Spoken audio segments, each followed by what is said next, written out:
On va traiter d'une thématique qui revient beaucoup dans la société, celle de savoir à qui revient la responsabilité des tâches ménagères.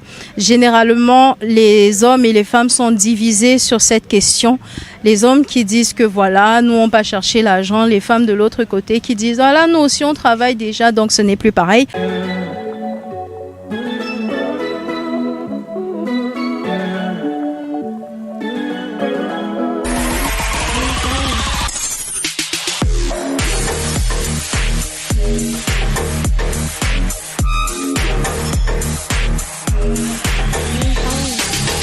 Bienvenue sur Women TV Talk Show, la télévision de la femme, la télévision qui éduque, la télévision qui enseigne, la télévision qui vous permet de grandir.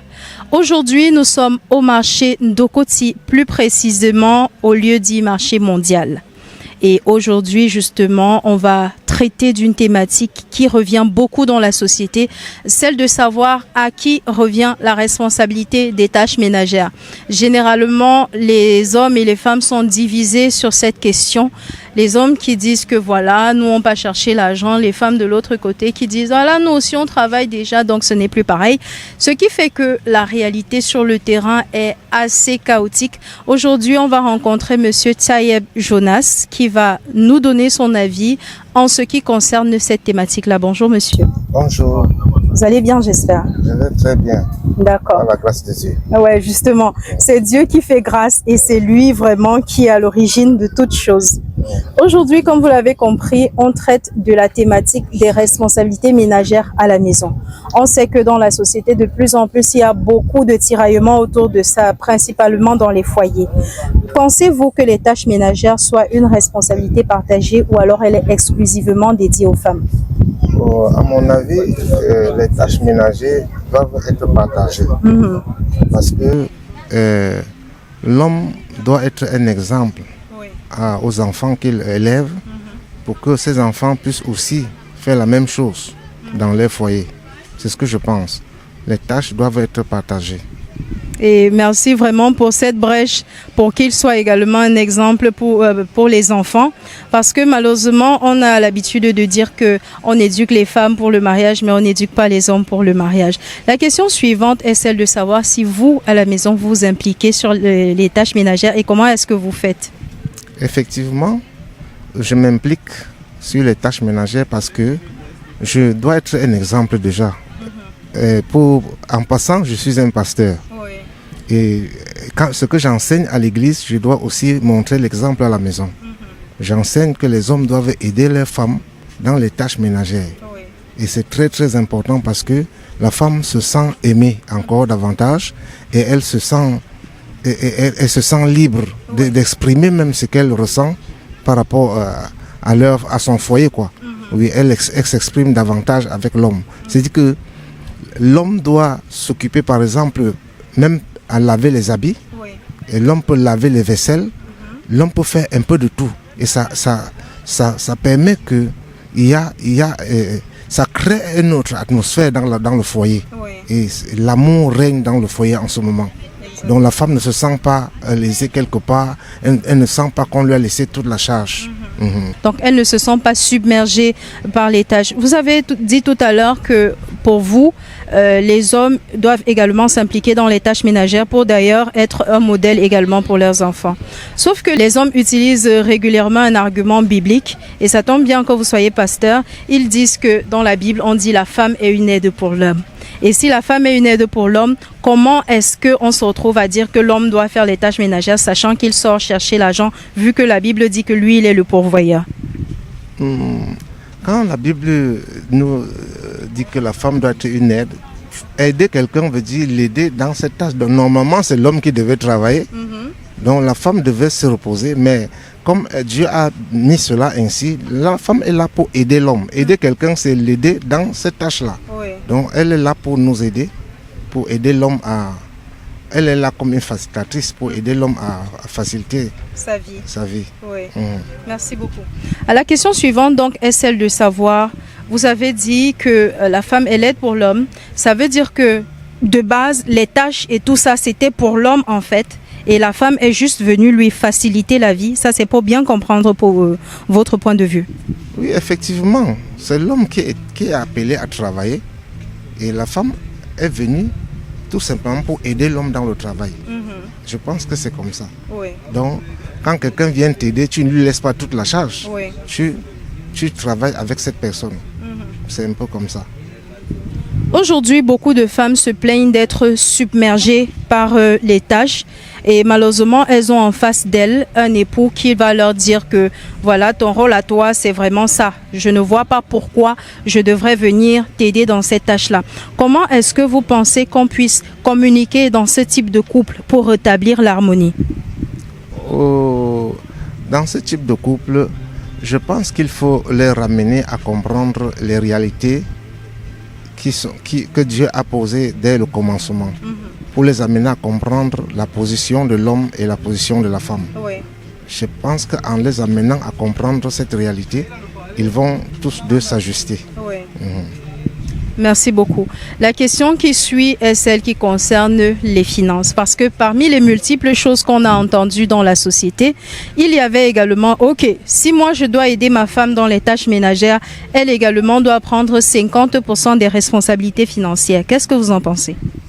Oui, je pense que en ce qui concerne les finances, lorsque deux personnes s'unissent, je pense que les finances reviennent aux deux toujours. Les deux doivent tout simplement s'entendre et savoir comment gérer. Tout dépend de l'entente. Et l'homme, la femme n'a pas le droit de cacher ses finances, l'homme n'a pas le droit de cacher les siens. Ils doivent exposer tout cela et s'entendre, s'asseoir et voir comment les finances doivent être, l'argent doit être partagé et dépensé. Je pense que c'est ça. C'est l'entente et l'harmonie. Vous avez bien fait de mentionner le fait qu'aucun des deux partenaires ne doivent cacher ses finances parce que c'est très récurrent dans la société. Et quand on leur demande, la réponse est généralement non, elle va me surveiller ou alors non, il va m'abandonner avec les dépenses de la maison. Comment vous pensez qu'on puisse arriver à établir l'équilibre à ce niveau dans un foyer?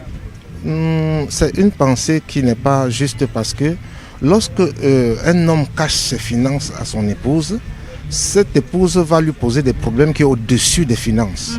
Mais si la femme connaît, elle connaît à peu près, elle connaît ce que tu touches et ce que vous avez comme réserve, elle ne peut pas t'amener un problème qui est au-dessus de votre réserve.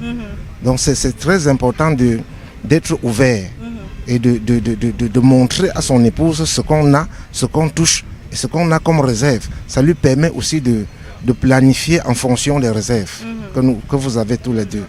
C'est pour ça que même dans le jardin d'Éden, la Bible dit que tous deux étaient nus. Cette nudité veut dire qu'on ne se cachait de rien. La femme ne cachait rien à l'homme et l'homme ne cachait rien à la femme. C'est ce qu'on appelle la nudité. Donc tout était ouvert entre les deux. Pas de secret. D'accord. Et la dernière question que je m'en vais poser avant de vous poser la question de fin, c'est celle de savoir comment est-ce que vous pensez, surtout parlant des tâches ménagères, que ça doit être reparti. Est-ce que la femme et le mari doivent s'asseoir et dire moi je fais telle chose et tu fais telle chose, ou alors c'est vraiment en fonction de la disponibilité, le mari peut décider un jour comme ça de donner un coup de main ou alors de faire une tâche également? C'est une question d'amour.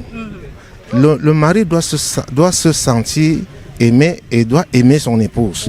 Et en ce moment, il se lève facilement, il fait des tâches il vient en aide. Oui, c'est spontané. C'est une question d'amour. Quand il y a de l'amour quelque part, il n'y a plus de calcul. On ne partage pas.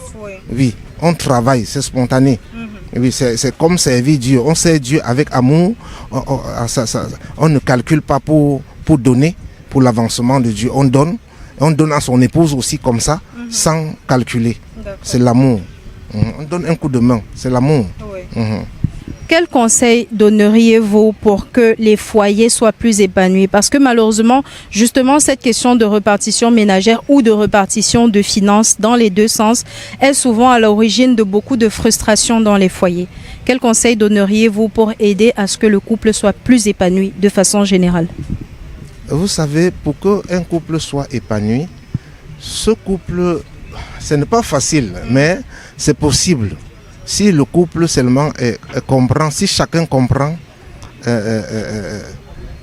son rôle et sa position. Oui. Oui, parce que ce qui est un problème dans les couples, c'est parce que beaucoup n'ont pas compris les positions et ça devient un problème.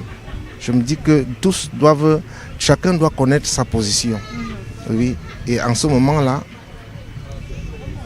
je pense que les choses, l'harmonie et la paix vont régner dans le foyer. Ok, je vais vous poser une dernière question et celle-ci n'a rien à voir avec les tâches ménagères. Quel conseil donneriez-vous à ces jeunes-là dehors en ce qui concerne le mariage? On sait qu'aujourd'hui, de plus en plus, les hommes ou les femmes, chacun de son côté dit que je ne vois pas vraiment l'intérêt de me marier. En quoi est-ce que le mariage est important? Elle va me faire dépenser mon argent. Ou alors, en quoi est-ce que le mariage est important? Il va m'esclavagiser. Quel conseil leur donneriez-vous? Et à ceux qui veulent se marier ou qui sont jeunes mariés, donc, dans un premier plan, ceux qui n'y pensent pas avec des raisons que j'ai évoquées. Second plan, ceux qui sont sur le point de le faire. Et troisième, ceux qui viennent de se marier. Ok, pour ceux qui hésitent encore de se marier parce qu'ils ont des raisons, je leur dirais qu'ils doivent s'appuyer sur la parole de Dieu. Parce que c'est cette parole qui est notre autorité suprême. Dieu dit, l'homme quittera sa femme. L'homme quittera son père et sa mère plutôt et s'attachera sa femme. Oui. Donc ce qui fait ça veut dire que Dieu a prévu cela. Que les hommes et il dit déjà dans les livres dans les épîtres que si quelqu'un brûle, qu'il se marie. Mais ceux qui disent qu'ils ne veulent pas se marier là, mais ils mènent une vie qui n'est pas bien. Oui. Parce qu'ils ne peuvent pas aussi s'abstenir. Et ils mènent une vie qui ne glorifie pas Dieu. C'est mieux de se marier. Il dit que si quelqu'un brûle, que cette personne se marie. Vous savez, nous avons un créateur au-dessus de nous qui a posé ses bases. Si nous refusons ces bases, nous allons toujours écoper. Donc je pense que ceux qui veulent se marier là déjà, doivent chercher à se marier selon l'ordre divin. Oui, c'est-à-dire quoi? Quand un homme veut prendre une femme, ou bien une femme veut choisir un homme, il doit choisir un homme qui craint Dieu. Oui. C'est vice-versa. Sinon, il y aura toujours des problèmes. Parce que chacun d'eux a un parrain. Le parrain de celui qui craint Dieu. Parce que quand on dit que Dieu est notre Père, ça veut dire qu'il est notre parrain aussi en même temps. Oui. C'est lui qui a le dessus sur nous, c'est lui qui contrôle notre vie. Donc quand tu maries quelqu'un qui ne craint pas Dieu, son parrain qui n'est pas Dieu et qui est l'ennemi, va aussi prendre autorité dans ton foyer. Donc c'est mieux d'épouser quelqu'un qui craint Dieu. Et si tous de vous craignez Dieu, je pense que le foyer, tout va bien se passer dans le foyer. C'est le plus important. Déjà craindre Dieu. D'accord. Merci beaucoup. Et je vous dis déjà grandement merci d'avoir bien voulu répondre à ces différentes questions. Et aussi, très bientôt, on reviendra ici, mais ça sera avec un autre thème. Et si vous êtes toujours autant ouvert, ça me ferait grandement plaisir de vous avoir. Et même sur notre plateau, si vous êtes disponible. Nous sommes arrivés au terme de cette production et la thématique justement c'était celle de savoir comment est-ce qu'on pourrait repartir les tâches ménagères dans le foyer. Est-ce que la tâche ménagère incombe exclusivement à la femme ou alors est-ce une tâche partagée? Et justement, on a eu l'occasion d'être longuement édifié sur la question. On dit encore merci à Monsieur Tayeb et on vous dit à très bientôt. N'oubliez pas, le 1er mars, on sera du côté de l'hôtel Vallée des Princes Bissengue. Ça sera la méga conférence tour qui vous édifiera au maximum en ce qui concerne la question de l'entrepreneuriat et sur tous les plans. Le digital, le e-commerce, bref, tous les points que vous pensez pouvoir avoir à évoquer justement pour développer votre business. Et si vous avez besoin de plus de détails, rendez-vous sur notre page Facebook Woman TV Talk Show ou alors sur notre chaîne YouTube. Mais c'est plus facile sur notre page Facebook pour ce qui est des informations relatives à la méga conférence. Pour notre plateau, notre somptueux plateau, Les résidences Boss Life sont le lieu qui nous accueille généralement quand on produit en plateau. Et vous le savez déjà, c'est un cadre somptueux. Et justement, un cadre similaire, c'est le lieu par excellence où vous devez loger si vous êtes en visite à Douala. Si vous êtes de passage ici et que vous avez un petit budget, c'est l'endroit idéal. Si vous avez un gros budget, allez là-bas quand même parce que faire des économies, ce n'est jamais mauvais. Le cadre est beau. C'est moins cher et en plus, vous êtes tellement bien accueillis. On se dit à très bientôt.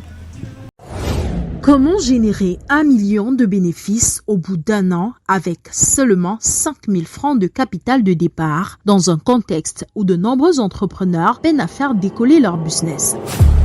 Venez vivre cette expérience historique le 22 février 2025 à l'hôtel Mbatkam à Bafoussam et le 1er mars 2025 à l'hôtel de la Vallée des Princes à Douala Bessengue. À l'occasion de la méga conférence tour qu'organise Woman TV Talk Show sous le thème Femmes en action, épanouissement et prospérité. Au programme, rencontres d'affaires avec des opérateurs économiques venus des 4 coins du monde, ateliers de formation sur les meilleures techniques de vente et de digital, et en bonus, plusieurs jeux tombola avec de nombreux lots à gagner. Intervenante principale, Célestine Photo, Motivation Speaker, CEO, Woman TV Talk Show et experte en gestion entrepreneuriale. Ne manquez pas ce rendez-vous qui va transformer totalement votre vie et faire de vous un entrepreneur à succès tel que vous l'avez toujours souhaité.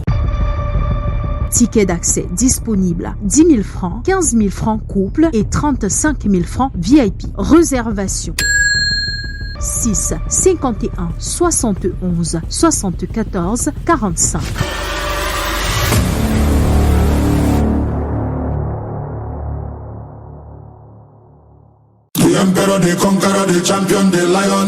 Découvrez le summum du confort et de la durabilité avec les appartements meublés Boss Life. Nos logements sont équipés de tout ce dont vous avez besoin pour un séjour inoubliable, y compris une connexion Wi-Fi rapide et fiable. Nos appartements sont alimentés par des plaques soleil. Pour une empreinte écologique, nous proposons également un service de location de voitures sur place. Réservez dès maintenant votre séjour chez Boss Life et profitez du confort que nous offrons dans nos appartements meublés de luxe. Nous sommes situés à Douala Terminus, derrière Barcelone Hotel. Contact 682 82 48 33. Boss Life et Partner. Live like a boss.